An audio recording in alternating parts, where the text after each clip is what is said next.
मला खूप जणांनी सांगितलं की घरात कढीपत्त्याचं झाड असू नये, म्हणजे असेल तर खूप जास्त मोठं नसावं, आपल्या डोक्यापेक्षा उंच नसावं.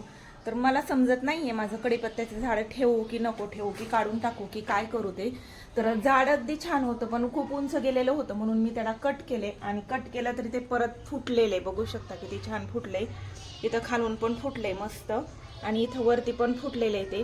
तर मग काय करू समजत नाही. हे झाड खरंच चांगलं नसतं का, घरात ठेवू का नको ठेवू. माझ्या बॅक साईडला घराच्या मागच्या वॉशिंग एरियामध्ये कुंडी ठेवलेली मी, आणि स्पेशल कढीपत्त्यासाठी छान अशी मातीची कुंडी आणलेली होती. तर हे कट केलं तरी पण परत फुटले. माझा काही जीव ह्यातून निघत नाही, कारण एवढंच होतं तेव्हापासून मोठं केलं होतं याला. म्हणजे असं काजावर दगड ठेवण्याची कटिंग केली होती मी. पण काय करू समजत नाही. जर कोणाला माहित असेल तर मला प्लीज प्लीज कमेंटमध्ये सांगा की कढीपत्त्याचं हे झाड ठेवू की नको ठेवू. आणि हे इतकं छान फुटायला लागले ना की माझी इच्छा नाही याला परत काढून टाकायची. तर काही तुम्हाला माहित असेल तर सजेशन द्या प्लीज. तर बघू शकता किती छान फुटलेले, हे परत अजून फुटायला लागलेले. तर काय करावं नक्की सांगा.